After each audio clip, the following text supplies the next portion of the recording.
নিজেকে জান্নাতি মানুষ হিসেবে গড়ার জন্যে বহু কাজ আছে। আজকে আমরা 5টা কাজ বলছি, ইনশাআল্লাহ পরের দার্সগুলোতে আরও কাজগুলো আসবে ইনশাআল্লাহ। এই 5টা কাজকে আমরা ইহতেমাম করব ইনশাআল্লাহ। কি করব? মানে কি?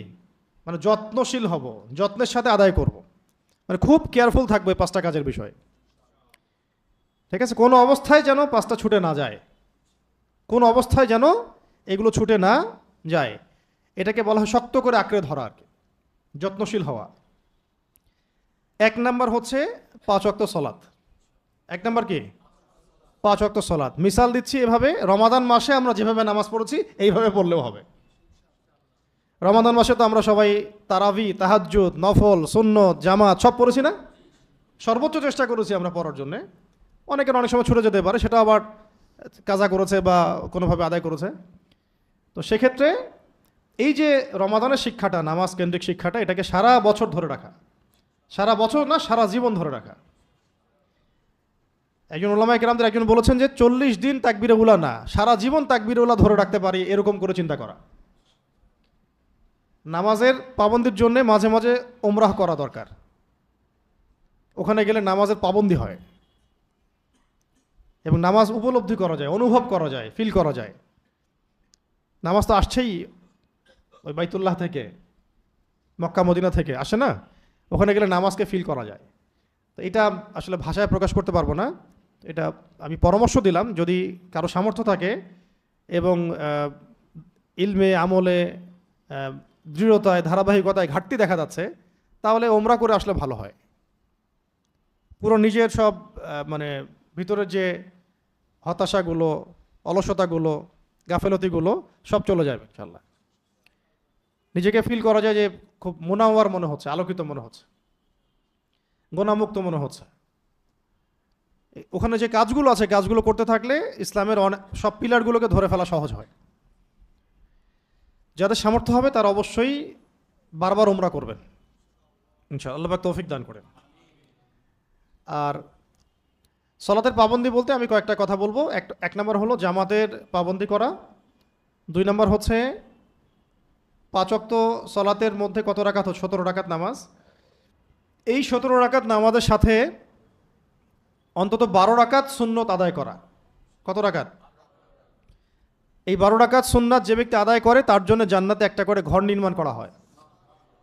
প্রথমটা হচ্ছে ফজরের আগের 2, যেটাকে এক পাল্লায় রাখলে এবং দুনিয়ার মধ্যে যা কিছু আছে এটাকে আরেক পাল্লায় রাখলে ওই 2 রাকাত সুন্নত ভারী হবে। জোহরের আগে 4, পরে 2, মাগরিবের পরে 2, এশার পরে 2, এই 12 রাকাত সুন্নাহ প্রতিদিন আদায় করা। যে ব্যক্তি আদায় করে তার জন্য তাকে জান্নাতে একটা ঘর দেওয়া হবে ইনশাআল্লাহ।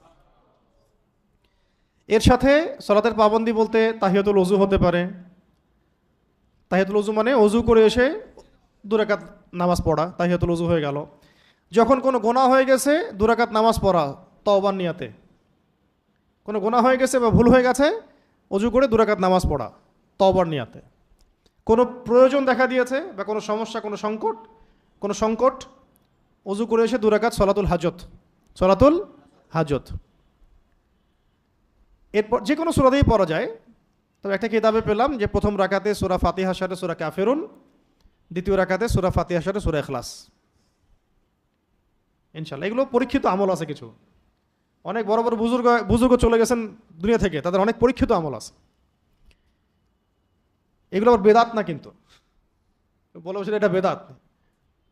পান থেকে চুন খসলেই তো এখন শিরিক, বেদাত, হারাম।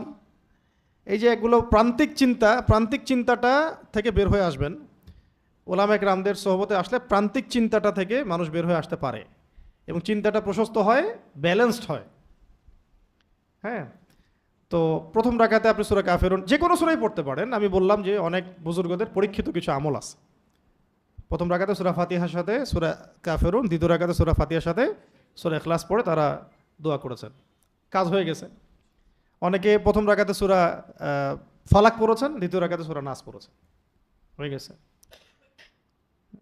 এরকম অনেক আমল আছে মানুষের, যেগুলো ফল পাওয়া গেছে। ইতিপূর্বে বহু বড় বড় ওলামায়ে কেরাম, আকাবিরগণ, আসলাফগণ চলে গেছেন, তারা এগুলো থেকে ফয়দা পেয়েছেন, তাই তাদের কিতাবাদিতে লিখেছেন।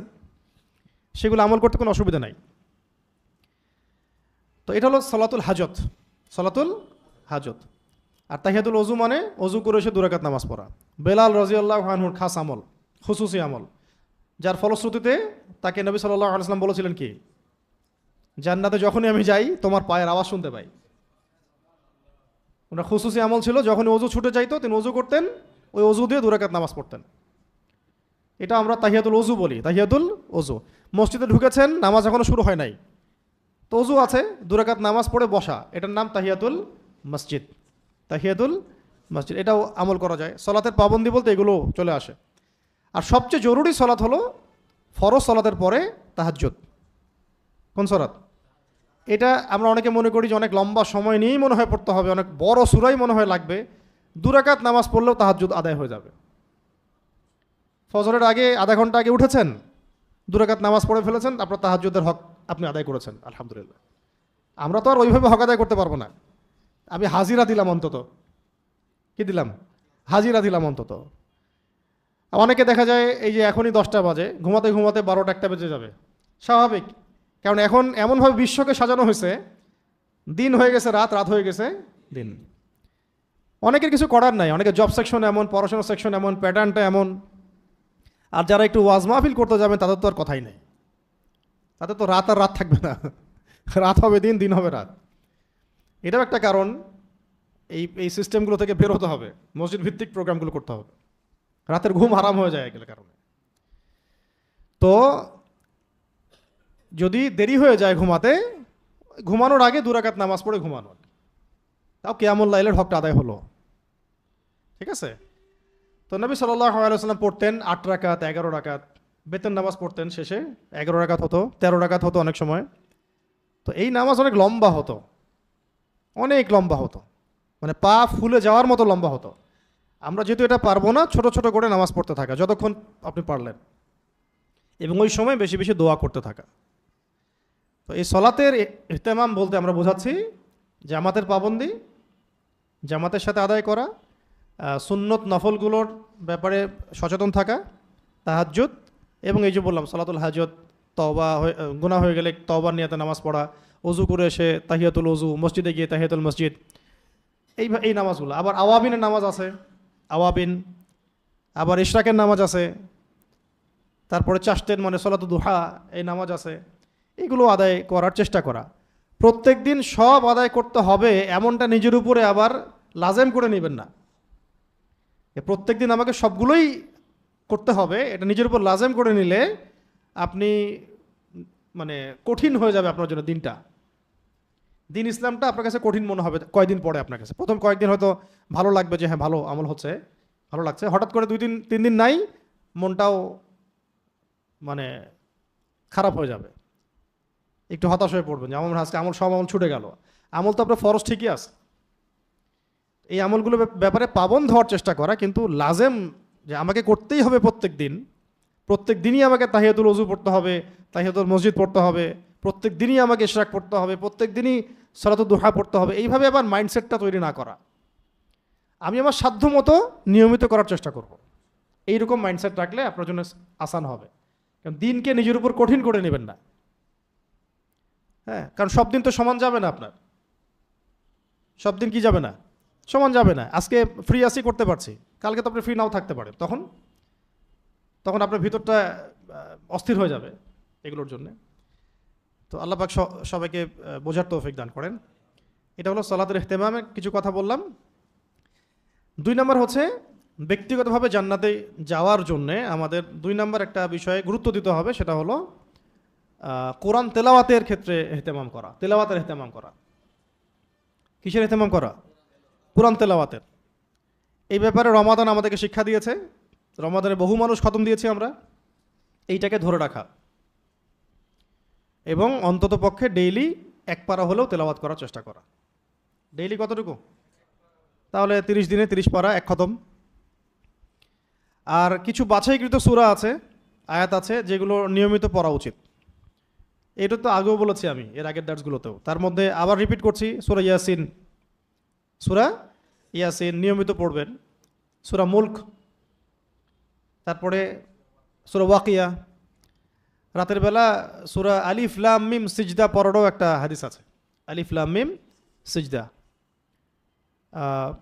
এছাড়া হাসরের শেষের 3 আয়াত আছে, সূরা কাহাফের প্রথম 10 আয়াত বা শেষ 10 আয়াত, এটাও পড়তে পারেন। সূরা বাকারার শেষের 3, আলী ইমরানের শেষের 10, এইরকম বহু আয়াত আছে আল কোরআনে, এগুলো নিয়মিত পড়া উচিত। সূরা ফালাক নাস ইখলাস সকাল সন্ধ্যায় এবং ঘুমাতে যাওয়ার সময়, সূরা কাফিরুন সহ,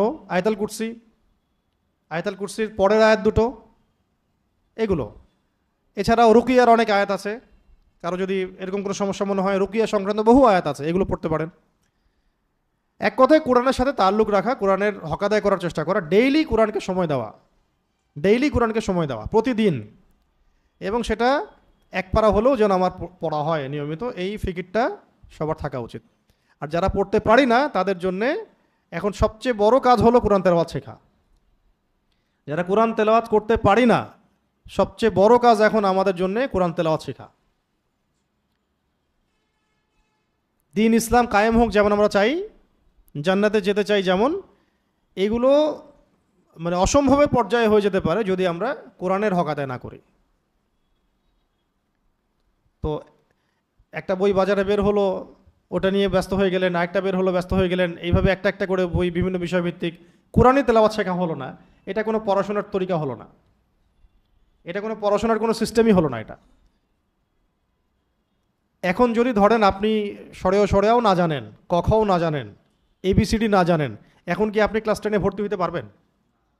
কোনো স্কুলে যদি আপনি যান, আপনাকে বলবে যে আগে আপনি প্লেতে পড়েন, নার্সারিতে পড়েন, 1-এ আসেন, 2-এ আসেন, তারপরে আসেন। অথবা যদি আপনার এই যোগ্যতা আপনি অন্য কোথাও থেকে হাসিল করে আসেন, টেস্ট নিয়ে দেখবে যে হ্যাঁ আপনি তো ক্লাস 10 পড়ার যোগ্য, তখন আপনাকে টেনে দিবে। তাহলে মূল কথা হচ্ছে আমাকে শুরু থেকে শুরু করতে হবে। বাংলাদেশের বেশিরভাগ তরুণ দিন মহব্বত করেন, দিনকে এখন ভালোবাসতে শুরু করেছেন, দিনের পথে আসতে শুরু করেছেন, কিন্তু অনেকেই কোরআন তেলাওয়াত করতে পারেন না, চেষ্টা করেন না। অনলাইনে পড়ে থাকেন, ফেসবুকে পড়ে থাকেন, পোস্ট দিতে থাকেন, কমেন্ট করতে থাকেন, লাইক শেয়ার করতে থাকেন। এটা তো দিনের কাজ না। আপনার কাজ হচ্ছে আপনার নিজেকে তৈরি করা। ওইটাতে পরে আসতেছি আমি। ওই যে দিনের বিজয় দেখতে চান, তার জন্য নিজেকে যোগ্য করে গড়ে তুলতে হবে। আগে আপনাকে নিজেকে যোগ্য করে গড়ে তুলতে হবে। বাংলাদেশে যাদেরকে আপনি দেখছেন দিনকে প্রেজেন্ট করছে, এই কয়েকজন মানুষের উপরে ভরসা করে বসে থাকলে হবে না। কারণ আজকে তারা আছেন, কালকে তারা নাও থাকতে পারেন। তখন হাল ধরবে কে? এবং দিন তো শুধু ওই কয়েকজন মানুষের উপর জিম্মেদারি হিসেবে আসে নাই, আসছে না, সবার উপরে দায়িত্ব আছে। এই কারণে নিজেকে যোগ্য করে গড়ে তুলতে হবে বা চেষ্টা করতে হবে। এই চেষ্টার জন্যে সবার আগে কি প্রয়োজন? তেলাওয়াত শেখা দরকার। পড়াশোনার কোনো বিকল্প নাই, আর পড়াশোনা শুরুই হবে তেলাওয়াত থেকে। তেলাওয়াত শুদ্ধ হয়ে গেলে, তেলাওয়াত যদি একবার সৈশুদ্ধ হয়ে যায়, তাহলে আপনার নামাজের সব উচ্চারণ ঠিক হবে, নামাজের তাসবিহ তাহলিল ঠিক হবে, দোয়াগুলো সব শুদ্ধ হবে, তাশাহুদ, দরুদ, মাসুরা সব শুদ্ধ হয়ে যাবে। আপনি যে কোনো আরবি কিতাব এবার যেটাতে দেয়া আছে, মানে যে কোনো আরবি কিতাব যেখানে জবরজের পেশ দেয়া আছে, এগুলো আপনি পড়তে পারবেন তখন, যেহেতু আপনি তিলাওয়াত করতে পারেন কোরআন। যে কোনো আরবি কিতাব যদি জবরজের পেশ দেয়া থাকে, আপনি তো পড়তে পারবেন, তখন আপনি কোরআন তেলাওয়াত করতে পারেন। হাদিসগুলো আপনি বানান করে করে পড়তে পারবেন, কারণ আপনি কোরআন তেলাওয়াত করতে পারছেন। তাহলে আমাদের কাজ কি এখন? কোরআন তেলাওয়াত করা শেখা। তাহলে প্রথম বললাম যে ইহতেমাম করব সালাতের, তারপর দ্বিতীয় কাজ কি? কোরআন তেলাওয়াতের ইহতেমাম করব ইনশাআল্লাহ। আল্লাহ পাক সবাইকে তৌফিক দান করেন। আর যারা কোরআন তেলাওয়াত শিখি নাই, এখন আপনার উপর ফরজ হচ্ছে কোরআন তেলাওয়াত শেখা। এটা আপনার উপর কি? 3 নম্বর হচ্ছে দৈনন্দিন কিছু জিকির আজগার মামুলাত আছে, সকাল সন্ধ্যার ওজিফা, জিকির আজগার এগুলো আছে, এগুলোর ইহতেমাম করা। দৈনন্দিন সকাল সন্ধ্যার জিকির আজগার, ওজিফাগুলো, দোয়াগুলো এবং যে মামুলাতগুলো, এগুলোর ইহতেমাম করা। যেমন হিসনুল মুসলিম বইটা খুললে দেখবেন সকাল সন্ধ্যার জিকির আজগার আছে না? যে কোনো দোয়ার বই খুললে দেখবেন সকাল সন্ধ্যার জিকির আজগার। এছাড়া চলতে ফিরতে কত জিকির আজগার আছে, দোয়াগুলো আছে, এই সবগুলোর ইহতেমাম করতে হবে। এটাকে শক্ত করে ধরতে হবে। আল্লাহ পাক করার তৌফিক দান করেন। এগুলো কখন পড়তে পারবেন? যখন তিলাওয়াত জানবেন তখন। তো যে তিলাওয়াত জানে না, তিলাওয়াত করতে পারে না, বা কোরআন মানে বানান করে পড়তে পারে না, থরলি পড়তে পারে না, সে দোয়াগুলো কিভাবে শুদ্ধ করে পড়বে? জিকির আজগারও তো ঠিক মতো করতে পারবে না, সে উচ্চারণ করতে গেলে ভুল হবে। আমরা কিন্তু আজকে খুব বেসিক কথা বলছি, এখন অর্থের দিকে আমরা যাই নাই, তাফসীর ওগুলোর দিকে আমরা যাই নাই, শুধু তেলাওয়াতের কথা বললাম এবং দৈনন্দিন জিকির আজগারগুলো মামুলাতগুলো আদায় করার ব্যাপারে সচেষ্ট হওয়ার কথা বললাম। আল্লাহ পাক তৌফিক এনায়েত করেন। 4 নম্বর হচ্ছে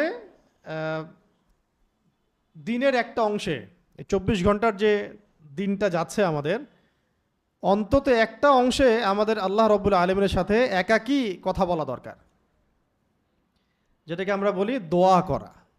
দোয়া মানে কি? মোনাজাত মানে কি? দোয়া মানে, মোনাজাত মানে আল্লাহ পাকের সাথে একা একা চুপি চুপি কথা বলা। দোয়া মোনাজাত মানে আল্লাহ পাকের সাথে কথা বলা। ধরেন আপনার মা অসুস্থ হয়েছেন, এখন আপনি 2 রাকাত নামাজ পড়ে একা একা দোয়া করছেন, তখন আল্লাহ পাকের সাথে আপনার কানেকশনটা কেমন থাকে? চোখে পানি আসে না? ভিতরে অনুভূতি কাজ করে যে আমি কাউকে কিছু বলছি। ওই অনুভূতিটা কিন্তু অনেক সময় নামাজের মধ্যে আমাদের আসে না, তিলাওয়াত শুনে আসে না, কারণ যা বলছি অর্থ বুঝতে পারছি না, যা পড়ছি তার অর্থ আমি বুঝতে পারছি না। কিন্তু মায়ের জন্য দোয়া করছেন, বাংলা দিয়ে দোয়া করছেন হাত তুলে, তখন আপনার মতো ওই ফিলিংসটা কাজ করছে যে আমি কি বলছি, যেহেতু আপনি অর্থটা বুঝতে পারছেন, এই জন্য আপনার অনুভূতিটা তীব্র হচ্ছে, চোখ দিয়ে পানি ঝরছে। এই কারণে পরের দার্সে ইনশাআল্লাহ আমরা অর্থ বোঝার গুরুত্ব নিয়ে কথা বলবো এখানে ইনশাআল্লাহ। অর্থ বোঝা কেন গুরুত্বপূর্ণ তার মধ্যে এটা একটা বিষয়।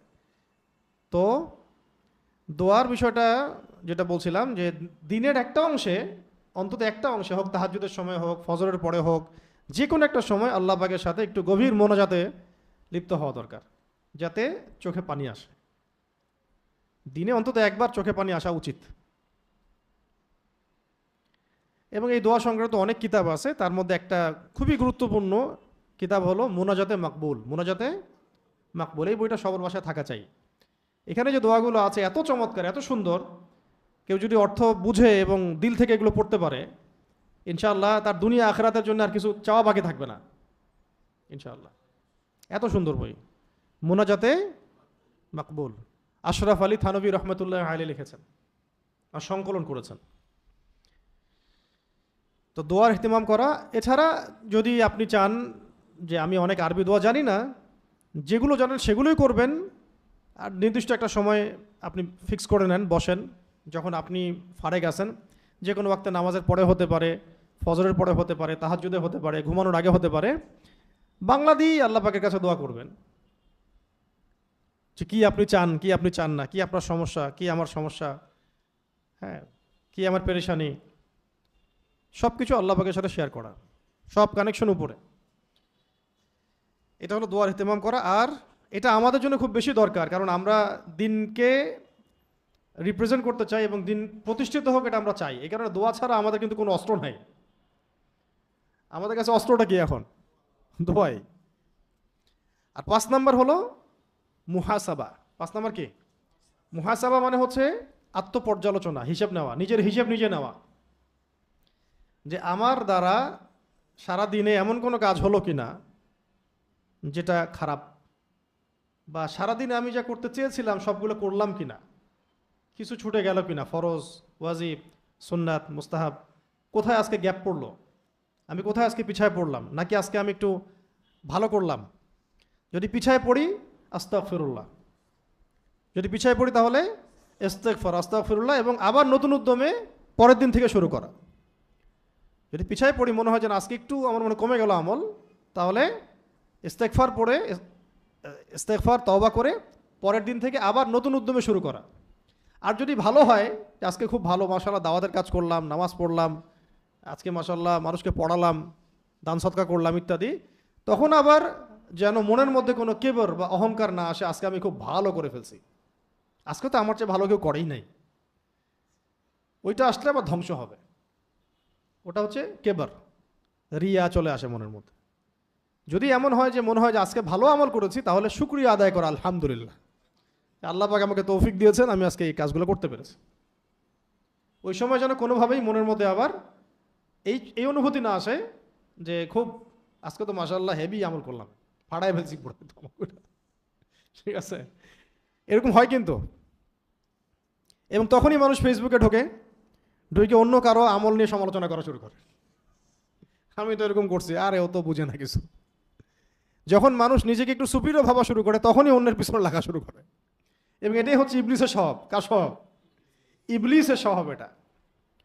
ইবলিস বহু আমল করত, এত ইবাদত করতো আল্লাহ পাকের, ইবাদত করতে করতে করতে করতে এমন লেভেলে সে চলে গেছে যে আল্লাহ পাক তাকে ফেরেশতাদের সর্দার বানিয়ে দিয়েছেন। আপনারা ভাবতে পারেন যে ইবলিস ছিল ফেরেশতাদের সর্দার,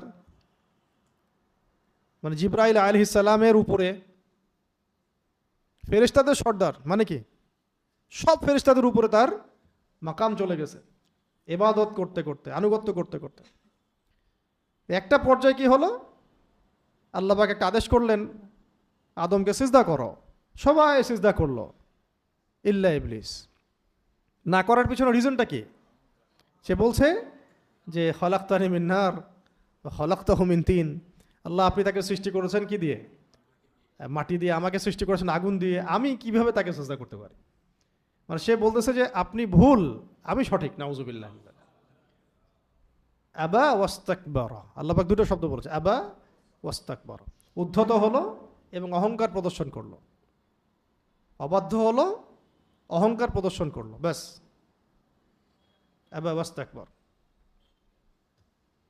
উদ্ধত হলো, অবাধ্য হলো, অহংকার প্রদর্শন করলো, জাহান্নামীদের অন্তর্ভুক্ত হয়ে গেল। আমাদের খুব মারাত্মক কলবের সমস্যা হচ্ছে, একটু টুটাফুটা আমল করা শুরু করলেই, টুটাফুটা এসেন্সে বললাম, সাহাবীদের তুলনায় আমাদের আমল কিছুই না। ইসলামী শরিয়ার যে মূলনীতি, যেভাবে যেটা ডিমান্ড করে আমাদের কাছে ইসলামী শরিয়া, তার ধার কাছেও নেই আমাদের আমল। যা করা দরকার তার ধার কাছেও নেই আমরা। তাতেই আমাদের কিছুদিন আমলের ধারাবাহিকতা থাকলেই অন্য মুসলিমদেরকে আমাদের কাছে, মানে আমার চেয়ে খুব কি মনে হয়, নিচু স্তরের মনে হয়। কথায় বার্তায়, চোখের চাহনিতে, আকারে ইঙ্গিতে তাকে আন্ডারস্টিমেট করা শুরু করি। এটা হলো ইবলিসের স্বভাব, যার মধ্যে এটা, যাকে এটা পেয়ে বসছে ধ্বংস হয়ে গেছে সে। কিন্তু সে এমনভাবে ধ্বংস হচ্ছে, তার ধ্বংসটা সে নিজে বুঝতেও পারছে না যে সে ধ্বংস হচ্ছে। এই কারণে যদি মনে হয় যে আজকে ভালো আমল হয়ে গেছে, তাহলে আল্লাহর শুকরিয়া আদায় করা, কৃতজ্ঞতা প্রকাশ করা, আলহামদুলিল্লাহ বলা, আলহামদুলিল্লাহ, আল্লাহ পাকের শুকরিয়া, আজকে আমি আমলগুলো করতে পেরেছি, আগামীকাল আরও ভালো করার চেষ্টা করবো। এই 5টা কাজ আজকে বললাম ব্যক্তিকেন্দ্রিক। আমাদের স্বপ্ন কয়টা? 2টা। নিজেরা জান্নাতে যেতে চাই, জাহান্নাম থেকে বাঁচতে চাই, এবং দিনকে আল্লাহর জমিনে কায়েম করতে চাই। তো প্রথম যেটা আমাদের স্বপ্ন, জান্নাতে যেতে চাই, তার জন্য এই আমলগুলো খুব জরুরি। আল্লাহ পাক আমাদেরকে এগুলোর ইহতেমাম করার তৌফিক দান করেন, আমিন। আর দ্বিতীয় বিষয়টা হচ্ছে দিন কেন্দ্রিক যে বিষয়টা, ওইটার 5টা পয়েন্ট বলে দিই। পরের দার্সে ইনশাল্লাহ আরও 5টা করে বলবো ইনশাল্লাহ, ঠিক আছে? এখন লিখেন, দিন যে বিজয় হোক, এটা আমরা যে চাই, এইটার জন্যে আমাদের কি কাজ করা দরকার, কি কাজ করা দরকার আর কি? অনেক কাজ করা দরকার, তার মধ্যে আজকে 5টা কাজের ইহতেমামের কথা বলবো আমরা। 1 নম্বর হচ্ছে ইলমি যোগ্যতা হাসিল করা। কি নাম, কি বললাম? ইলমি যোগ্যতা হাসিল করা। সেটা অবশ্যই ইসলামী জ্ঞান হতে হবে, এবং ইসলামী জ্ঞানের সাথে অন্য যে কোনো উপকারী জ্ঞান হতে পারে। এখানে ইলমি যোগ্যতা বলতে আমি শুধুমাত্র ফরজে আইনের জ্ঞান, আকিদার জ্ঞান, সিরাতের জ্ঞান, কোরআন তেলাওয়াতের জ্ঞান, তাসবিদের জ্ঞান, এগুলো বোঝাচ্ছি না। এগুলো অবশ্যই আমাদের বেসিক, এগুলো ছাড়া তো চলবেই না, এগুলো তো ফরজ আমার উপরে। এটা ছাড়াও যে কোনো উপকারী জ্ঞান হাসিল করা উচিত দিন কায়েমের জন্য। যেমন প্রযুক্তির জ্ঞান, হ্যাঁ, যেমন ইন্টারনেটের জ্ঞান, অর্থনীতির জ্ঞান, সমরনীতির জ্ঞান, পলিটিক্সের জ্ঞান, সোশ্যাল অ্যাফেয়ার্সের, ওয়ার্ল্ড পলিটিক্সের, ওয়ার্ল্ড অ্যাফেয়ার্সের, জিও পলিটিক্সের, যে কোনো উপকারী জ্ঞান যেটা আমাকে ইসলামের, মানে ইসলাম প্রচার প্রসারে সাহায্য করবে, সেটাই হাসিল করা উচিত। বরং এই জ্ঞানগুলো এখন অবশ্যই হাসিল করা উচিত, না হলে আপনি কোরআন সুন্নাহকে দিয়ে বিশ্বকে ব্যাখ্যা করতে পারবেন না। কোরআন এবং সুন্নাহকে দিয়ে বিশ্বকে ব্যাখ্যাও করতে পারবেন না। আমি বহু মানুষকে আগেও বলেছি, এখনও বলছি, যে এখনও বাংলাদেশের মধ্যে এমন অনেক মানুষ আছেন যারা কোরআন সুন্নাহ পড়েন, কিন্তু অর্থনীতি বুঝেন না, বিশ্ব রাজনীতি বুঝেন না, অর্থনীতির মারপ্যাচগুলো বুঝেন না, পশ্চিমাদের অপতৎপরতাগুলো বুঝেন না, তাদের ট্র্যাপগুলো বুঝেন না, ফাঁদগুলো বুঝেন না। অনেক মানুষই আছেন যারা কিন্তু কোরআন সুন্নাহ তারা পড়ছেন। কাগজের মুদ্রা, ইলেকট্রনিক মানি আর দিনার দিরহামের পার্থক্য কি, কোনটা থাকলে ভালো হতো, কোনটা থাকলে আমাদের মানে স্বার্থ উদ্ধার হতো, সেটাও আমরা অনেকে বুঝি না। একটা হালাল হারাম জায়েজ না জায়েজের প্রশ্ন তো আরেকটা প্রশ্ন। একটা প্রশ্ন হচ্ছে আমি ঠকছি না জিতছি, আমি ঠকতেছি না জিততেছি, এটা তো একটা গুরুত্বপূর্ণ প্রশ্ন। অর্থ ব্যবস্থা দিয়ে আমাদেরকে ঠকানো হচ্ছে। হালাল হারাম জায়েজ না জায়েজ সেটা তো একটা বড় মশালা থাকলো, এই শরীয়তের মশালা। একটা হচ্ছে এই যে বৈষয়িক মশালা, যে আমাকে ঠকানো হচ্ছে, তো জুলুম করা হচ্ছে আমার উপরে। তা আমার উপর জুলুম করা হচ্ছে, আমি জুলুম মেনে নিচ্ছি, এটা কি ঠিক হচ্ছে কিনা? পুরো উম্মার উপর জুলুম করা হচ্ছে, আমরা মেনে নিচ্ছি বা ওদের পক্ষেই আমরা ফতোয়া দিচ্ছি, এটা ঠিক হচ্ছে কিনা? তো অনেকেই আছেন অর্থনীতি বুঝেন না। এই অর্থনীতির যে এখনকার আধুনিক অর্থনীতি যেটা, ওইটা ওদের মারপ্যাচগুলো বুঝতে পারেন না, ওদের রাজনৈতিক মারপ্যাচগুলো বোঝেন না। তাই ইলম বলতে আমি শুধুমাত্র এককেন্দ্রিক ইলমকে বোঝাচ্ছি না এখানে। ইলম মানে আমি বোঝাচ্ছি যে যত জ্ঞান আমাকে ইসলাম প্রচার প্রসারে প্রতিষ্ঠায় সাহায্য করবে, সবগুলোই এখানে ইনক্লুডেড। আর এমন কোনো জ্ঞান আমরা হাসিল করব না যেটা ইসলাম প্রচারে আমাকে সহযোগিতা করবে না, এবং বেহুদা কাজ, কোনো কোনো ফজিলত নাই, কোনো লাভও নাই, শুধু শুধু এগুলোর পিছনে পড়ে থাকা। যেমন ওই যে কলা, সাহিত্য, এইগুলো আছে। তো এগুলো দিয়ে কী হইল? একটা মিসাইলও তো তৈরি করতে পারলো না, পারছে? 50 বছর 60 বছর হচ্ছে। থাক, এটা নিয়ে আপনারা আর হাসাহাসি করেন না, কারণ এটা আমাদের জন্য লজ্জার। মানে এই যে আমরা মাঝে মাঝে একটা বিষয় পেলে ট্রল করি, আপনি কাকে ট্রল করতেছেন? মানে ট্রল তো করতেছেন নিজেকেই। আপনার আমার দেশে একটা বড় মানে একটা মিসাইল এসে পড়লে আমরা ঠেকাতে পারবো না, বা পারবো কিনা ঠিক নাই, এটা তো আমাদের জন্য লজ্জার। আমরাই বা কী করলাম? আমাদের প্রিভিয়াস জেনারেশন কি করছে? একটার পর একটা গভর্নমেন্ট আসছে আর গেছে, তারা কি করেছে? কেন করতে পারলো না? কেন এই জায়গায় আসলো 50 বছর পরেও? এখন তো প্রশ্ন উঠতেছে, এগুলো প্রশ্ন এখন উঠবে কেন? এই প্রশ্নগুলো তো আগেই ওঠা উচিত ছিল। অন্য অন্য কান্ট্রিগুলো কীভাবে করতে পারলো, আমরা কেন পারলাম না? আমরা কি ওই মুখ দিয়ে পাহাড় ঠেলে ফেলবো? মুখ দিয়ে যে আমরা যুদ্ধ করে ফেলবো? যুদ্ধ তো এখন ঢাল তলোয়ার হবে না। অনেকে বলে যে ঢাল তলোয়ার দিয়ে শেষ জামানায় যুদ্ধ হবে, হাদিসের ব্যাখ্যা করছেন অনেকে। এটা নিশ্চিতভাবে বলা যায় না, তো এটা নিশ্চিতভাবে বলা যাবে না এটা, কারণ অনেক হাদিসের শব্দ আছে যেগুলো রূপকথায় আসছে, অনেক কিছু আছে হাদিসের রূপকথায়। তো এখানে ঢাল তলোয়ার নিয়ে আপনারা পড়ে আছেন যে আমরা আবার পারমাণবিক যুদ্ধ হবে, সবাই আবার আমরা ঘোড়ায় ফিরে যাব, আরে তারপরে ঘোড়ায় ঘুরে আমরা যুদ্ধ করব। তো কি হবে এটা তো নিশ্চিতভাবে বলা যাচ্ছে না। হতেও পারে, আবার নাও হতে পারে। যদি এখনকার যুগে আপনি ইসলামের জন্য যুদ্ধ করতে চান, তাহলে আমাদেরকে এখনকার জেনারেশন বা এখনকার যুগ যেভাবে এগিয়ে গেছে ওইভাবে প্রযুক্তি অর্জন করতে হবে, তাছাড়া কোনো গতি নাই। তো সামনের দিনগুলোতে জাতীয়তাবাদের মানচিত্রগুলো থাকবে না ইনশাআল্লাহ। তখন মানে পক্ষ হবে দুইটা, কে ইমানের শিবিরে আছে, কে কাফেরদের শিবিরে আছে। এটা মানুষ বুঝতে পারতেছে না যে সামনে এই মানচিত্রের প্যাটার্নগুলো এমন থাকবে না। তো কে ইমানের পক্ষে আছে, কে কাফেরদের পক্ষে আছে, এইটা হবে সামনের ব্যাটল। তা আমরা আমাদের দৃষ্টিভঙ্গি অনেকটা অন্ধত্বের মধ্যে চলে আসছে। তো এইভাবে ব্যাখ্যা করবেন না।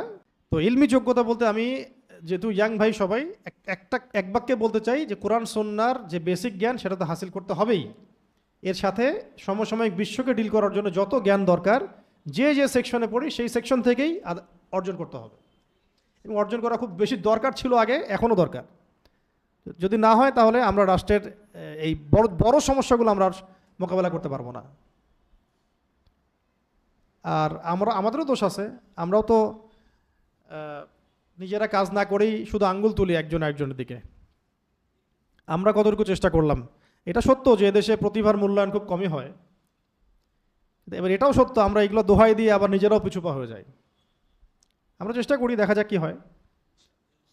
এক সময় না এক সময় তো এমন এমন কোনো শাসক, এমন কোনো সরকার বা এমন কোনো মানে কর্তৃত্বশীল আসবেন আমাদের উপরে ইনশাআল্লাহ, যারা এগুলোকে মূল্যায়ন করবেন।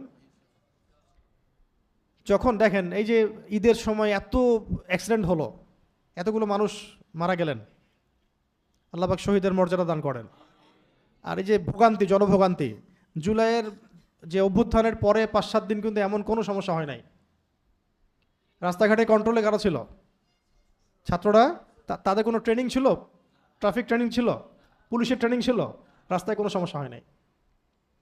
তার মানে প্রতিভা, যোগ্যতা সব দেয়া হয়েছে আপনাদেরকে, আমাদেরকে। যদি আমরা সেটা মূল্যায়ন করতে পারি তাহলে আমরা ভালো করতে পারবো। সেই মূল্যায়ন আমাদের করতে দেওয়া হচ্ছে না। এমন একটা সময় আসতে পারে, এমন অভ্যুত্থান হতে পারে যখন তাওহীদপন্থীরাই ইনশাআল্লাহ আল্লাহ পাকের রহমতে ক্ষমতায় চলে যাবে। তখন সব প্রতিভাগুলোকে মূল্যায়ন করা হবে ইনশাআল্লাহ। এখন হয়তো হচ্ছে না, বা আপনি সেই স্কোপ পাচ্ছেন না। তো এখন সামনের দিনগুলোতে বিশ্ব যেভাবে এগিয়ে যাবে ইনশাআল্লাহ, আমাদের প্রস্তুতি সেরকম নাই। তো সেই প্রস্তুতির অংশ হিসেবে দিন প্রতিষ্ঠা যদি আমরা করতে চাই তাহলে অবশ্যই ইলমি যোগ্যতা হাসিল করতে হবে। এই ইলম মানে আমি শুধু এককেন্দ্রিক জ্ঞানকে বোঝালাম না, আমি কি বললাম? যত রকম উপকারী জ্ঞান আছে সব জ্ঞানই আমাদের হাসিল করার চেষ্টা করতে হবে। ঠিক আছে ভাই? 2 নাম্বার, অনেক দেরি হয়ে গেল। 2 নম্বর হচ্ছে সাহস। 2 নম্বর কি? আমরা চাই না দিন আল্লাহর জমিনে কায়েম হোক। প্রত্যেক যুবককেই, তরুণকেই, মুসলিমকেই সাহসী হতে হবে। সাহসী না হওয়া পর্যন্ত দিন কায়েম হবে না। এখন এমন একটা অবস্থা হয়ে গেছে অনেক ক্ষেত্রে যে জ্ঞান আমার কাছে আছে ঠিকই, ইলম আমার কাছে আছে ঠিকই, কিন্তু সাহসিকতার সাথে আমি কথাটা বলতেই পারি না। কথা বলা হচ্ছে প্রাইমারি লেভেলের কাজ। এই যে সাহসিকতার সাথে 2-4টা কথা বলে দেওয়া, এটা খুব ইনিশিয়াল কাজ। আসলে দাওয়ার ক্ষেত্রে ইনিশিয়াল একটা কাজ এটা। পরে এটাকে আবার বাস্তবায়ন করার জন্যে মাঠে নামা, সংঘবদ্ধ হওয়া, প্রচেষ্টা চালানো, প্রয়োজনে জান দেওয়া, মাল দেওয়া, ওইটা হচ্ছে বড় লেভেলের জিহাদ। প্রথম লেভেলটাতে কি? সত্য মিথ্যাকে স্পষ্ট করতে হবে, দাওয়াটা দিতে হবে, মানে সত্য কথাটা সাহস করে বলে ফেলতে হবে, এটা সত্য, এটা মিথ্যা, এটা হক, এটা বাতিল, এটা জায়েজ, এটা নাজায়েজ, এটা হালাল, এটা হারাম, এটা ন্যায়, এটা জুলুম, এটা স্পষ্ট করতে হবে। ওই স্পষ্টটাই তো আমরা করতে পারছি না। স্পষ্ট ফেসবুকে করলে হবে না তো, খালি ওখানে তো শুয়ে শুয়ে, মানে যে ইঁদুর, সেও শুয়ে শুয়ে মনে করে আমি সিংহ। ঠিক আছে? এটা তো জগৎ না, এটা তো ইলিউশন। এটা একটা ইলিউশন। ওখানে একটা ছবি দেখে মনে করেন যে একদম ঐক্য হয়ে গেছে সবার মধ্যে।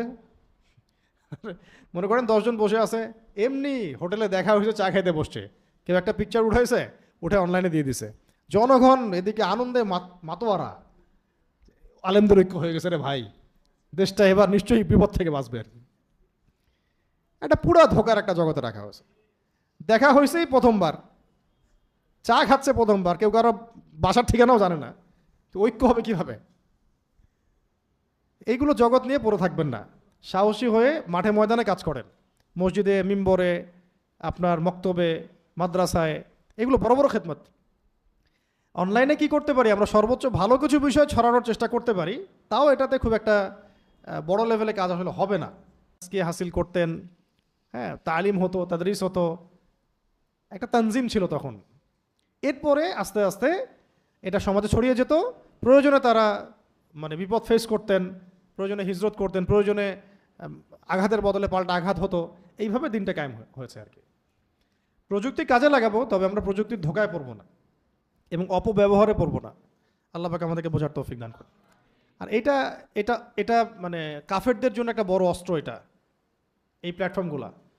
কারণ যখনই দেখবে যে কোনো একটা বিষয়ে খুব ভালো রাইজ করছে বা তাদের জন্য থ্রেটনিং, যে কোনোভাবে তারা এটাকে ফেলে দেওয়ার চেষ্টা করবে, মিডিয়া দিয়ে, প্রিন্ট মিডিয়া দিয়ে, ইলেকট্রনিক মিডিয়া দিয়ে, বা কোনো ইস্যু সৃষ্টি করে, বা ওদের কন্ট্রোলিংয়ে যা আছে হ্যাক করে, হ্যাক করে হোক, রিচ কমায় দিয়ে হোক, বা আপনাকে ডমিনেট করে হোক, বা কাউন্টার একটা বয়ান তৈরি করে হোক, আপনাকে ধ্বংস করবে আর কি। আর এটার সাইড এফেক্ট এটাও যে ওইখানে আপনি আপনার অবস্থানকে সবচেয়ে বেশি মূল্যায়ন করেন তখন। ওখানে মানুষ আমাকে ভালো বলছে না খারাপ বলছে, ওখানে আমাকে মানুষ কতটা লাইক দিল, কতটা শেয়ার দিল, ওখানে মানুষ আমাকে কী বলছে, ওইটা আপনার কাছে মাথায় ঘুরতে থাকে। তখন আপনি চিন্তা করেন যে ওখানে আমাকে ভালো হতে হবে, নিজেকে ওইখানে পবিত্র সাবিত করতে হবে।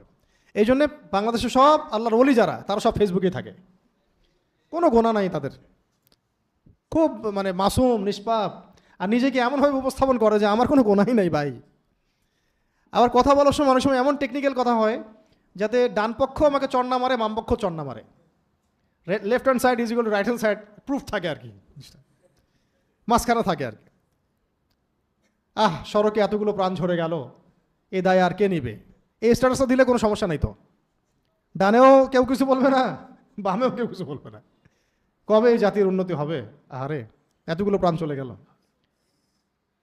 বলেন আপনি যে এটা একটা অন্যায়, যিনি দায়িত্বে আছেন তাকে জবাবদিহি করতে হবে। সহজ কথা বলেন, সরাসরি কথা বলেন। ওয়াকুলু কওলান সাদীদা, আল্লাহ পাক কি বলেছেন? সরাসরি স্পষ্ট করে কথা বলো। আল্লাহ পাক বলেছেন সূরা আহজাবের মধ্যে, ইয়া আইয়ুহাল্লাযীনা আমানু ইত্তাকুল্লাহ, আল্লাহকে ভয় করো। ওয়াকুলু কওলান সাদীদা, সরাসরি সহজ করে স্পষ্ট কথা বলো, তাহলে ইউসলিহ লাকুম আমালাকুম, তোমাদের সব আমলের ইসলাহ আমি করে দেব। ওয়া ইয়াগফির লাকুম যুনুবাকুম, তোমাদের সব গুনাহ মাফ করে দেব। ওয়া মান ইউতিইল্লাহ ওয়া রাসূলাহু ফাকাদ ফাযা ফাওজান আযীমা। আয়াত তো আমরা সবাই পড়ি এগুলো।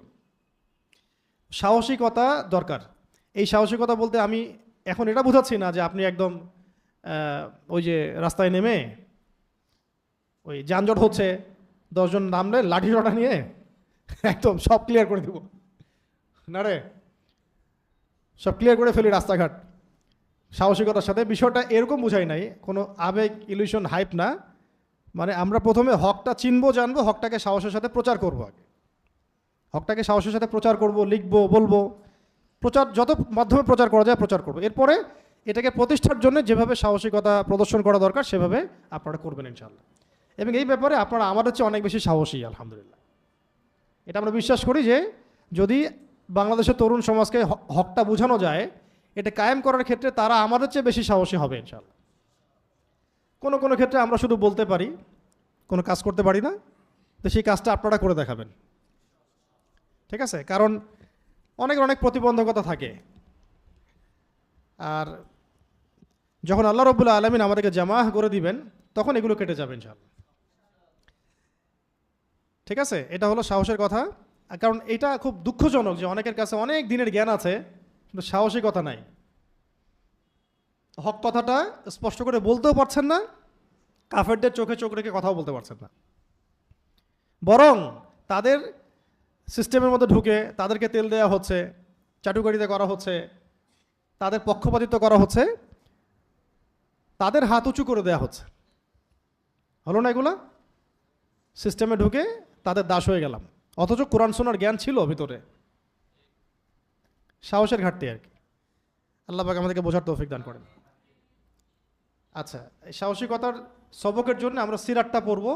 সাহাবায়ে কেরামের যে সাহস দিন পালন করার ক্ষেত্রে, মানার ক্ষেত্রে এবং দিন প্রচারের ক্ষেত্রে, প্রতিষ্ঠার ক্ষেত্রে, এইগুলো একটু মিসালগুলো আমরা খালি দেখব, তাহলে আপনি বুঝতে পারবেন সাহসিকতা বলতে আমরা কি বোঝাচ্ছি। একটা মিসাল খালি দেই, মনে পড়ে গেল। ওমর রাদিয়াল্লাহু আনহুর কথা তো সবাই জানেন। তিনি তো অস্ত্র নিয়ে যাচ্ছিলেন, মুহাম্মদ সাল্লাল্লাহু আলাইহি ওয়াসাল্লামকে হত্যা করতে যাচ্ছেন। এদিকে নবী সাল্লাল্লাহু আলাইহি ওয়াসাল্লাম দোয়া করছেন ওমর রাদিয়াল্লাহু আনহুর জন্য, যে আল্লাহ ইসলামকে এই দুই ব্যক্তির একজনের মাধ্যমে তুমি শক্তিশালী করে দাও, ওমর ইবনে খাত্তাব অথবা আবুল হাকাম ইবনে হিশাম, মানে আবু জাহেল। তো আল্লাহ পাক তাকে হেদায়েত দিলেন, তিনি ইসলাম কবুল করলেন। সাহসটা দেখেন, ইসলাম কবুল করার পরে তিনি প্রথমে গিয়েছেন আবু জাহেলের বাসায়। আবু জাহেলের বাসায় গিয়ে দরজা নক করে বলেছেন যে আমা আলিমতা আন্নী কদ আসলামত, তুমি কি জানো বা জানছো, শুনছো কি যে আমি ইসলাম কবুল করছি? সরাসরি বাসায় গিয়ে তুমি কি জানছো যে আমি ইসলাম কবুল করছি? এরপরে ওই যে ওয়ালিদ বিন মুগিরা তার বাসায় গিয়ে তুমি কি জানছো যে আমি ইসলাম কবুল করছি? একজন একজন করে বাসায় গিয়ে গিয়ে গিয়ে তিনি বলতেছেন যে তোমরা কি জানছো যে আমি ইসলাম কবুল করছি? একটু কয়দিন আগে তিনি চাচ্ছিলেন পুরো মুসলিমদেরকে মানে এই আন্দোলনটাই বন্ধ হয়ে যাক, মানে ইসলামিক আন্দোলনটা, ইসলামের দাওয়াতটা, কালিমার দাওয়াতটা বন্ধ হয়ে যাক, সমাজ বিভক্ত হয়ে যাচ্ছে তার মতে। তিনি চাচ্ছিলেন মুহাম্মদ সাল্লাল্লাহু আলাইহি ওয়াসাল্লামকেই কী করে দেবেন, শেষ করে ফেলবেন। এখন ইসলাম কবুল করার পরে তিনি গিয়ে দরজা নক করে করে বলছেন যে তোমরা কি জানো যে আমি ইসলাম কবুল করেছি? এরপরে কাবা ঘরের সামনে গেলেন। কাবা ঘরের সামনে গিয়ে পুরো কুরাইশদেরকে জড়ো করে বললেন যে শোনো, তোমরা জেনে রাখো যে আমি ইসলাম কবুল করেছি, শাহিদতু আল্লা ইলাহা ইল্লাল্লাহ ওয়া আন্না মুহাম্মাদান আবদুহু ওয়া রাসূলুহু। এবার কুরাইশরা তাকে মারার জন্যে 8 জন 10 জন ঝাঁপিয়ে পড়ল। তিনি একাই সবার সাথে লড়াই করতে লাগলেন, একটু ফাইট হলো ওখানে আর কি। তখন বনু আদি গোত্রের একজন মানুষ এসে বলল, এটা সেফ করলো, আর দুজনকে আলাদা করে দিল, হয় না, থাক দরকার নেই, আমাদের নিজেদের মধ্যে মারামারি কেন করছেন। তিনি এসে বললেন যে একজন মানুষের তো ধর্ম চেঞ্জ করার, গ্রহণ করার স্বাধীনতা আছে, তোমরা মারতেছো কেন? তো সবাই ঠান্ডা হয়ে গেল আর কি। তখন সবাই চলে যাওয়ার পরে তিনি উমর রাদিয়াল্লাহু আনহুকে বলছেন যে আফালা কুনতা কাতামত, তুমি কি চুপ করে থাকতে পারতা না? ইসলাম কবুল করেছো ভালো কথা, হকটা জেনেছো ভালো কথা, তো চুপ করে থাকতে তো পারতা। এইভাবে কাবা ঘরের সামনে এসে সবার সামনে জাহির করা, এলান করা, এই যে ঝামেলা হয়ে গেল, সবাই জেনে ফেললো, মারামারি হলো। এখন তখন উমর রাদিয়াল্লাহু আনহু বলেছিলেন যে আল্লাহর কসম করে বলছি, লা উফাররিকান্নাল হাক্কা মিনাল বাতিল কামা ফাররাকাল্লাহু বাইনাল লাইলি ওয়ান নাহার। তিনি বলছেন যে আমি অবশ্যই মিথ্যা থেকে সত্যকে আলাদা করে দিব, যেভাবে আল্লাহ রাব্বুল আলামিন রাত থেকে দিনকে আলাদা করে দেন। এরপরে তার নাম হয়েছে আল ফারুক, মানে পার্থক্যকারী। তো এইটা সাহসের নমুনা। এরকম প্রত্যেক যুবককে সাহসী হতে হবে, যারা দিন কায়েম করতে চান, যারা প্রতিষ্ঠা হোক, এটা স্বপ্ন দেখি। এটা হলো 2 নম্বর। 1 নম্বর বলেছিলাম যোগ্যতা, ইলমি যোগ্যতা, 2 নম্বর হচ্ছে সাহস, 3 নম্বর হচ্ছে দাওয়া। যোগ্যতা এবং সাহস হাসিল করার পরে আমাদেরকে সবাইকে দাওয়া দিতে হবে, সবাইকেই দিতে হবে। আমাদের জ্ঞান অনুযায়ী সবাই আমরা কি করব? দাওয়াতের কাজ করব, সৎ কাজে আদেশ করব, অসৎ কাজে নিষেধ করব। এটা নিয়ে ইনশাল্লাহ পরে আরও লম্বা কথা হবে। মূল কথাটা বললাম, দাওয়া দিতে হবে, সৎ কাজে আদেশ করব, অসৎ কাজে নিষেধ করব। যে বিষয় আমার জানা নাই সেটা নিয়ে কথা বলবো না, যে বিষয় আমি জানি অবশ্যই দাওয়াত দিব, এবং দাওয়াত দেওয়াটাকে নিজের উপর ফরজ মনে করব। ইল্লাল্লাযীনা আমানু ওয়া আমিলুস সালিহাত ওয়া তাওয়াসাউ বিল হাক্কি ওয়া তাওয়াসাউ বিস সাবর কুনতুম খায়রা উম্মাহ উখরিজাত লিন-নাস তা'মুরুনা বিল মা'রুফ ওয়া তানহাউনা আনিল মুনকার। এটা আমাদের কাজ। ওয়া তু'মিনুনা বিল্লাহ। এরকম আর বহু আয়াত আছে। ওই যে একটু আগে এশার নামাজে তেলাওয়াত হলো কি, ওয়া মান আহসানু কাওলাম মিম্মান দাআ ইলাল্লাহ ওয়া আমিলা সালিহান ওয়া ক্বালা ইন্নানি মিনাল মুসলিমিন। এগুলো আমাদের কাজ, দাওয়াতের কাজ সবাইকে করতে হবে। 4 নম্বর হচ্ছে আমাদেরকে জামাআবদ্ধ হতে হবে। কি হতে হবে? জামাআবদ্ধ হতে হবে। জামা মানে আবার কোনো একটা ছোট্ট দল তৈরি করা, ফেরকা না। জামা মানে একটা প্ল্যাটফর্ম গঠন করা, ঐক্যবদ্ধ হওয়া, এবং যারা আহলুস সুন্নাহ ওয়াল জামায়াতের অনুসারী, আকীদার সাথে মিল আছে, আমল ঠিক আছে, সব ঠিক আছে, সবাইকে নিজের ভাই মনে করা, এবং আল্লাহর জমিনে আল্লাহর দিন কায়েম হবে এই উদ্দেশ্যে একসাথে কাজ করা, এবং যারা কাজ করছে তাদের ভালো কাজগুলোকে স্বীকৃতি দেওয়া, যদি ভুল কিছু হয় সেটার ইসলাহের চেষ্টা করা, তাদের সাথে কোনো রকমের দ্বন্দ্বে না যাওয়া আর কি। জামাবদ্ধ হওয়া মানে আমাদের একসাথে থাকা, ঐক্যবদ্ধ হওয়া, এবং সেটা একটা, আপনারা তো চিন্তা করেন বড় করে একটা দল হবে বাংলাদেশে, এরকম না। এটা এক পর্যায়ে হতে পারে, যদি এখন সেটা নাও থাকে তবুও প্রত্যেকটা জায়গায়, প্রত্যেকটা জেলায়, থানায়, গ্রামে, ইউনিয়নে, প্রত্যেকটা জায়গায় ছোট ছোট করে কাফেলা থাকতে পারে, দাওয়াতি কাফেলা, যেটাকে ছোট পরিসর আমরা জামা বলছি, ছোট পরিসরে। যেমন তাবলিগ জামাত একটা ছোট পরিসরে, একটা তো জামা। রাজনৈতিকভাবে কিছু ভাই চেষ্টা করেন, তাদেরও একটা জামা আছে। এগুলো ছোট ছোট জামা, কিন্তু বড় পরিসরে জামা তো আপনি একদিনে পাবেন না, হুট করে হবে না। এই জন্যে আগে আস্তে আস্তে ছোট ছোট পরিসরে প্রত্যেকটা জায়গায়, বিভিন্ন জায়গা থেকে ভাইরা আসছেন, যে প্রত্যেকের এলাকায় গ্রামে গ্রামে একটা করে ছোট ছোট করে কাফেলাবদ্ধ হওয়া উচিত, সংগঠনের স্রোতে আর কি, সংগঠিত হওয়া, এবং সেটা ওলামায়ে কেরামদের সাথে মাশওয়ারা করা, পরামর্শ করা, এবং দিনের বেসিক বিষয়গুলো নিজেরা জানা, যোগ্য মানুষদেরকে নেওয়া, মাশওয়ারা করে কাজ করা। হ্যাঁ, তারপরে যারা কাজ করেছেন দীর্ঘদিন তাদের সাথে অভিজ্ঞতা শেয়ার করা, এবং যে কাজগুলো করতে এখন কোনো বাধা নাই, সহজে করা যায় দিনের কাজ, সেই কাজগুলো আঞ্জাম দেওয়া। তাহলে কাজের গতি বাড়বে না? কাজের গতি বাড়বে, একসাথে থাকা হবে। পরে আস্তে আস্তে দেখা যাবে, একটা সময় আসবে ইনশাল্লাহ, যে আল্লাহ রাব্বুল আলামিন দিলগুলোকে জুড়ে দিবেন, আসহাবুল কাহাফের মতো। আসহাবুল কাহাফের কেউ কাউকে অত ভালো করে চিনতেও না, অনেকে গাছের নিচে গিয়ে তারা বসেছিল আর কি, আদর্শ মিল ছিল, তারা ওখানে গিয়ে বসেছিলেন। তাদের আদর্শ কোন জায়গায় মিল ছিল? তারা আল্লাহর সাথে কাউকে শরিক করবেন না, মূর্তি পূজা করবেন না, দাকিয়ানুস বাদশার আনুগত্য করবে না তারা। সেখানে বাস আল্লাহ পাক ওয়া রাবাতনা আলা কুলুবিহিম, আল্লাহ পাক বলেছেন, আল্লাহ পাক তাদের কলবের মধ্যে এই বন্ধন দিয়ে দিলেন। এইভাবেই ইনশাআল্লাহ একদিন না একদিন বাংলার জমিনে যুবকরা, তরুণরা বড় পরিসরে ঐক্যবদ্ধ হবে ইনশাআল্লাহ। জুলাইয়ে যখন মাঠে নামছেন সবাই, তখন কি সবাই প্ল্যান করে নামছিলেন? বিষয়টা অনেকটা কিছুটা হয়তো এরকম হতেও পারে। ইসলামের জন্য যারা নামবে তারা ইসলামের জন্যই নামবে। তবে ইসলামের বিপ্লবগুলো আবেগে হয় না, একটা কনস্ট্রাকটিভ প্ল্যান নিয়ে আগাতে হয় আর কি, সুদূর প্রসারী একটা প্ল্যান নিয়ে আগাতে হয়। তো জামাবদ্ধ হওয়াটা জরুরি বিষয়। আমরা নিজেরা আগে যোগ্য হই, সাহসিকতার সাথে দাওয়াতের কাজ করি, সৎ কাজে আদেশ করি, অসৎ কাজে নিষেধ করি, এবং যে যার মতো করে ছোট ছোট পরিসরে আমরা জামাবদ্ধ হওয়ার চেষ্টা করি। আর ওলামা একরামদের সাথে মশওয়ারা করে চলবো, একসাথে থাকবো। তার একসাথে থাকলে সুবিধা হচ্ছে একে অপরের সাথে আমলের প্রতিযোগিতা হবে। কোনো এক ভাই একটা কাজ করছে, সেটা দেখে আমার ভালো লাগবে, আমি সেটা করতে চাবো, কাজের স্পৃহা বাড়ে। এবং অবশ্যই একজনকে নেতা রাখতে হবে আর কি আপনার মধ্যে। সবাই নেতা হলে মুশকিল আছে, সবাই নেতা হলে আবার ওই ওই জামা টিকে না। এটা আবার এদেশের সমস্যা, সবাই নেতা, কেউ কাউকে মানতে চায় না।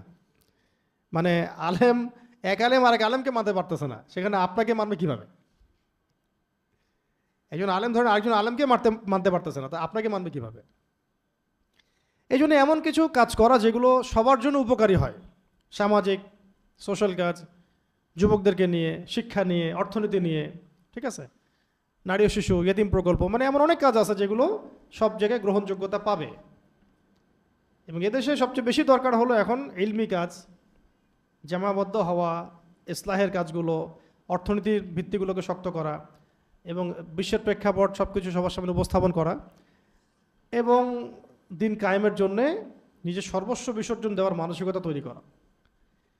তো এক কথায় আমাদের সবাইকে জামাবদ্ধ হওয়ার ফিকির করতে হবে, চেষ্টা করতে হবে।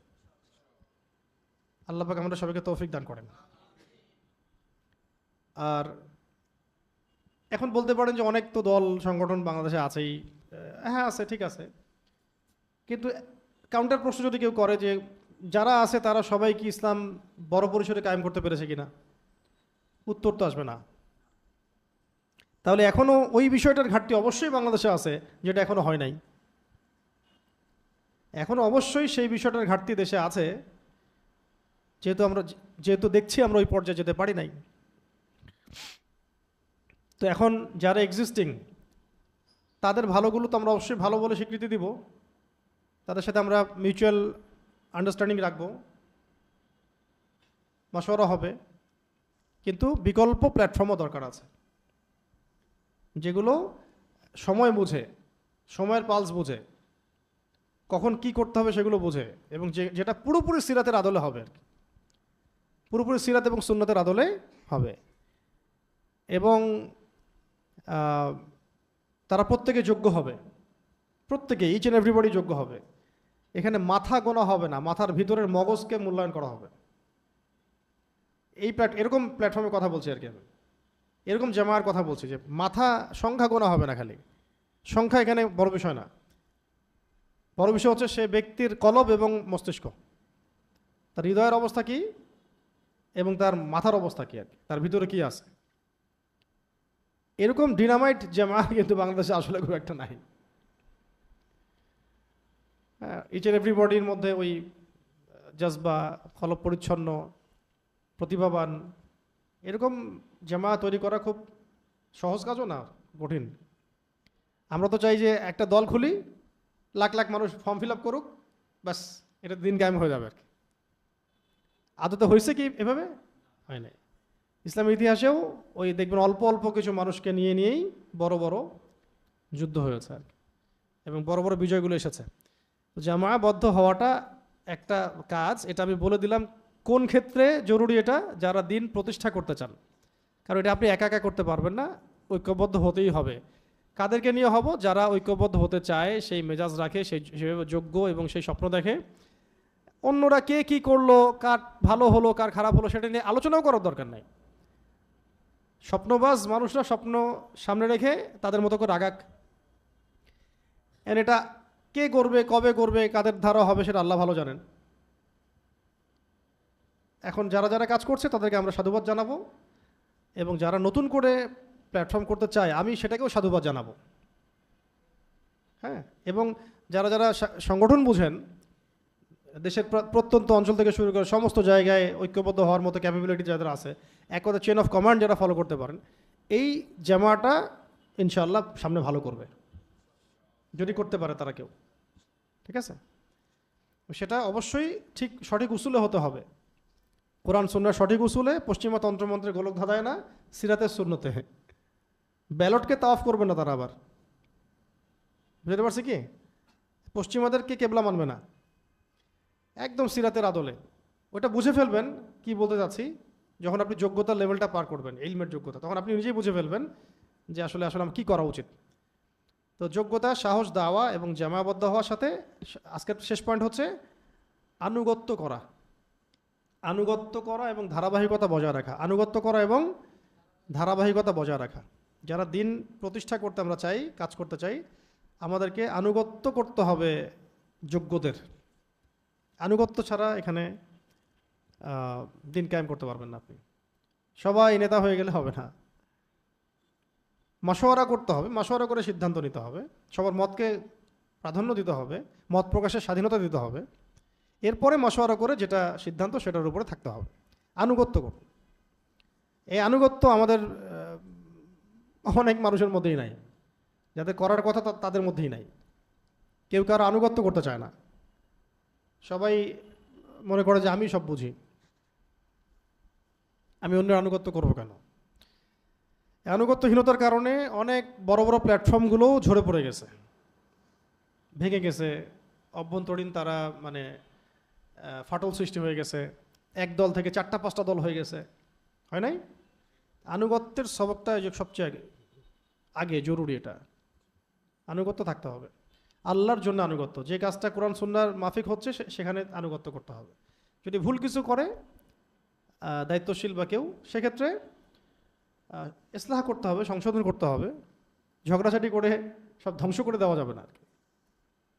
খুব কঠিন কাজ, দিন কায়েমের কাজ, বড় পরিসরে দিনকে বিজয় করার যে কাজটা, এই কাজটা এত সহজ না, অনেক কঠিন কাজ। আপনারা খেয়াল করে দেখেন, সেকুলাররা, বামপন্থীরা, ডেমোক্রেটিকরা, তারা ওদের কাজে কত বেশি আনুগত্য প্রদর্শন করে। ওদের তো ওই ওই আন্দোলনে তো কোনো পরকালীন উদ্দেশ্যই নাই, তারপরেও কোনো নেতা যদি রাস্তায় নামে, ওই নেতার গাড়ির টায়ারের পাশে এরা যেভাবে তাওয়াফ করে, ঘুরপাক খায়, আত্মপ্রদর্শনীতে লিপ্ত হয়, মনে হয় যেন তারা এদের ইবাদত করতেছে, মনে হয় যেন তারা ওদের ইবাদত করতেছে। তার চোখে একটু ভালো হইতে হবে। অথচ ওদের পরকালীন কোনো কনসেপ্ট নাই, এই মুভমেন্টের পরকালীন কোনো গোল নাই। গোল একটাই, ক্ষমতা দখল করা। আর যেখানে আপনি ইসলাম কায়েম করতে যাচ্ছেন, সেখানে কি পরিমাণ আনুগত্য দরকার আমিরের বা নেতৃস্থানীয়দের, এটা বুঝলেই ভালো, না বুঝলে আর আপনার দ্বারা হবে না কিছু। যারা বুঝবে না ওদের দ্বারা আসলে কিছু হবে না। তো আনুগত্য এবং ধারাবাহিকতা এগুলো বজায় রাখলে পরে আশা করা যায় যে আস্তে আস্তে আমরা বড় পরিসরে যেতে পারব। তো আজকে আমরা আলোচনা করলাম মাত্র 2টা পয়েন্ট থেকে। একটা পয়েন্ট ছিল যে আমরা সবাই চাই নিজে জান্নাতি হতে, জাহান্নাম থেকে বাঁচতে। এটার জন্য বহুত কাজ আছে, তার মধ্যে আমরা আজকে 5টা কাজের কথা বলেছি। একটা নম্বর হলো সালাতের এহতেমাম করা, 2 নম্বর ছিল কোরআন তেলাওয়াতের এহতেমাম করা, 3 নম্বর মামুলাত এবং জিকির আজগার যেগুলো আছে এগুলোকে গুরুত্বের সাথে আদায় করা, 4 নম্বর দোয়া, বেশি বেশি দোয়া করা, দিনের একটা অংশে অন্তত পক্ষে আল্লাহ পাকের কাছে দোয়া করা, মোনাজাত করা, কান্নাকাটি করার চেষ্টা করা। আর 5 নম্বর হচ্ছে মুহাসাবা, আমি আজকে সারাদিনে কি করলাম, ভালো হলে কি আলহামদুলিল্লাহ, যদি খারাপ হয়ে যায় তাহলে আস্তাগফিরুল্লাহ। আর আমাদের একটা স্বপ্ন হলো আমরা সবাই চাই নিজে জান্নাতি হব এবং দ্বীন ইসলাম আল্লাহর জমিনে কায়েম হবে। তো কায়েম করার জন্য সবার আগে কি লাগবে? যোগ্যতা, ইলমি যোগ্যতা। 2 নম্বর লাগবে সাহস। 3 নম্বর দাওয়াত, মানে সৎ কাজে আদেশ করা, অসৎ কাজে নিষেধ করা। 4 নাম্বার ঐক্যবদ্ধ হওয়া। জামাবদ্ধ হওয়া মানে ঐক্যবদ্ধ হওয়া। জামাবদ্ধ বললে আবার এটা ওই পলিটিক্যাল পরিভাষায় নিয়ে যেতে পারে আর কি, জামাত ইসলাম এর নতুন ভার্সন এগুলা, ঠিক আছে। তো জামা শব্দটা তো আরবি শব্দ, মানে একটা ঐক্য। বাংলায় বলবেন ঐক্যবদ্ধ হতে হবে, ঠিক আছে, তাহলে আর কোনো কথা নাই। আমাদেরকে ইসলামের স্বার্থে, দিন কায়েমের স্বার্থে ঐক্যবদ্ধ হতে হবে। বড় বড় প্ল্যাটফর্মগুলো ঐক্যবদ্ধ হতে হবে, এটা যেমন একটা সুরত। যদি বড় বড় প্ল্যাটফর্মগুলো একে অপরের সাথে ঐক্যবদ্ধ না হয়, তাহলে আল্লাহ পাক তো কারো মুখোপেক্ষী না। আল্লাহ চাইলে আরও নতুন প্ল্যাটফর্ম জন্ম দিতে পারেন। যেহেতু আমরা দেখছি যে বহু প্ল্যাটফর্ম বিভক্ত এবং কেউই সেই গোলে এখন পর্যন্ত যেতে পারেন নাই, যারা যাওয়ার চেষ্টা করছেন অনেকে সুরত ঠিক নাই, তরিকা ঠিক নাই, সেখানে বিকল্প প্ল্যাটফর্ম কেন দরকার না? অবশ্যই দরকার, এবং সেটা ছোট ছোট করে গড়ে উঠতে থাকুক। আল্লাহ চাইলে বড় পরিসরে আল্লাহ নিয়ে যাবেন, কারণ কাজ করার অধিকার সবার আছে, যারা যারা যোগ্য। আর যাকে আল্লাহ কবুল করবেন, যে মেহনত করবে, সেই সাফল্য অর্জন করবে। নাম দিয়ে আর কি যায় আসে? একটা নাম দিয়েছে, ধরো একটা নাম দিলাম খুব সুন্দর, এবং সেই সংগঠনের 50 বছরের হিস্ট্রি আছে, এর মানে এই না যে এই সংগঠনই দিন কায়েম করতে পারবে। যে যে যোগ্য হবে, মুজাহাদা চালাবে, এবং যে নামে একটা সংগঠন হবে, একটা আন্দোলন হবে, তারপরে সবাই আসবে, জড়ো হবে, এবং ফ্যাসিস্টের পতন হবে। কে জানতো? কেউ জানতো? এইরকমই আমরা কেন মনে করি যে যেগুলো আছে এগুলো দিয়েই সব হবে? আর কি হচ্ছে এটা তো আমাদের সামনে স্পষ্ট। ব্যালটে তাওয়াফ হচ্ছে খালি, আর এক তাগুতের দাসত্ব, ওই তাগুত চলে গেলে আরেক তাগুতের দাসত্ব, এই তো চলতেছে। অবাক হয়ে গেলাম এই বিষয়টা দেখে বাংলাদেশে এবার, যে 18 বছরের জুলুম থেকে শিক্ষা নেওয়া হলো না, আবার ঘুরে ফিরে তাগুতের আনুগত্য শুরু হলো, দাসত্ব শুরু হলো, হাত উঁচু করে দেওয়া শুরু হলো, সাপোর্ট করা শুরু হলো। এবার তাদের সব পাপের ভাগিদার নেবেন, সাপোর্ট তো দিয়েছেন। যদি কেউ পাপ করে, এখন অন্যায় করে, জুলুম করে, এই জুলুমের ভাগিদার তো আপনাকেও নিতে হবে। দাড়ি টুপি নিয়ে তো আপনি সাপোর্ট করছেন তাকে, সব ঢুকে গেল ভিতরে। নিজের গায়রত, ব্যক্তিত্ব, স্বতন্ত্রতা সব বিসর্জন দিয়ে গোলালু হয়ে গেল। এই জন্যে ব্রিটিশ বিরোধী আন্দোলনের পর থেকে এখন পর্যন্ত আমরা ওলামায়ে আমরা ক্ষমতা যেতে পারি নাই, শুধুমাত্র আমাদের সাহসিকতার ঘাটতির কারণে, হ্যাঁ, আমাদের গায়রত বিসর্জন দেওয়ার কারণে, এবং জান দিব না, 70 বছর বেঁচে থাকবো আর মসজিদের খেদমত করব, এই চিন্তার কারণে। জান আমি দিব না, 70 বছর আমি বেঁচে থাকবো এবং মসজিদ মাদ্রাসার খেদমত করব। যখন যে সরকার আসবে তাকে আমি পকেটে নিয়ে চলবো, যে আসুক। কালকে যদি দেখা যায় আপাও ব্যাক করে, করতেই পারে ভাই, করতেই পারে, অস্বাভাবিক কিছু না। এবং তিনি যদি ব্যাক নাও করেন, তার অনুসারী তো অনেক ব্যাক করেই আছেন, সব মিলেমিশে আছেন, তারা তো তাদের মতো মিলেমিশে থাকবেই। তো এখন এখন যারা যারা সেফ জোনে আছে, দেখবেন উনি যদি ব্যাকও করেন, তারা সেফ জোনেই থাকবে। তখনও দেখবেন তার আশেপাশে তারা গিয়ে বলবে যে না, আসলে আমরা তো চাপে পড়ে এসব বলছি, এখন আমাদেরকে মাফটাপ করে দেওয়া যায় না। হ্যাঁ, সমঝোতা জননীর জায়গায় অন্য কোনো শব্দ দিতে পারে তখন না, বয়স তো আরও বাড়বে, তাহলে মায়ের জায়গা থেকে দাদি হতে পারে, কমই দাদি, এরকম কিছু হতে পারে আর কি। লজ্জা হয়ে গেল আমাদের আর কি।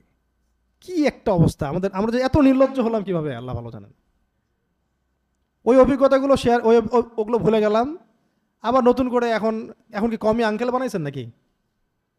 এখন কাদের কি বানাইছেন? কমি আঙ্কেল। যাক, এগুলো ভাই আমাদের কাজ না।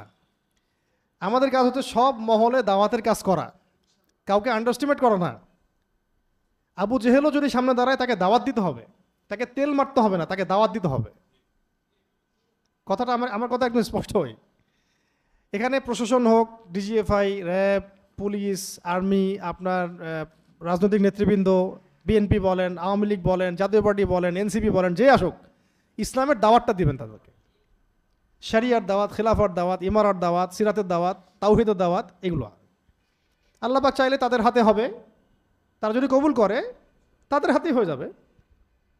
তখন তো ওখানে আপনার কোনো কনফ্লিক্টের দরকারই নাই, দাওয়াতের মধ্য দিয়েই দিন কায়েম হয়ে গেছে আলহামদুলিল্লাহ। এবং কাজ তো হচ্ছে, তারা সরাসরি অনেকে শরীয়তের কথা, শরিয়া কায়েম করবে এগুলো বলতে পারছেন না, কিন্তু অনেকে তো ইনসাফ কায়েম করার কথা বলছেন এবং অনেকে চেষ্টা তো করছেন, নিজের এলাকায় এলাকায় তো চেষ্টা করছেন না। এই যে একটা জেনারেশন চেঞ্জ হচ্ছে, হলো তো কিছু, এরকম করে আরও 10 বছর চেষ্টা করেন, আবার চেঞ্জ হবে ইনশাল্লাহ। একদিনে তো হবে না এই ফলাফল, তাই সবাইকে দাওয়াত দিতে হবে, কাউকে আমরা তেল দিব না। সম্মানীকে সম্মান দিব, সম্মানীকে কি দেব? সম্মানীকে সম্মান দিতে হয়। আবু সুফিয়ান রাদিয়াল্লাহু আনহু ইসলাম কবুল করেছেন, নবী সাল্লাল্লাহু আলাইহি ওয়াসাল্লাম কি তাকে তাড়িয়ে দিয়েছেন? বলেছেন যে আবু সুফিয়ানের ঘরে কেউ আশ্রয় নিলে সে নিরাপদ, তাকে সম্মান দেওয়া হয়েছে। পরবর্তীতে তার বড় ভূমিকা ছিল ইসলাম বিজয়ের, ইয়ারমুকের যুদ্ধে। সম্মানী ব্যক্তিকে সম্মান দিতে হবে, চাটুকারিতা, হ্যাঁ, দাসত্ব, তেল মারা, তেলবাজি, এসব না। এগুলো করে করে আমরা আমাদের অবস্থান হারিয়ে ফেলেছি। এবং আপনাকে তারা জাস্ট ওই মাথা গুনে, আর কিছু না। তারা জানে যে কতটুকু কি করতে পারবেন আপনারা, কিছুদিন হাউকাউ হবে, তারপর শেষ। তা আল্লাহ পাক আমাদের সবাইকে আল্লাহর সাথে ইনসাফ করার তৌফিক দান করেন, দ্বীনের সাথে ইনসাফ করার তৌফিক দান করেন, রাসূল সাল্লাল্লাহু আলাইহি ওয়াসাল্লামের সিরাত এবং সুন্নতের সাথে ইনসাফ করার তৌফিক দান করেন।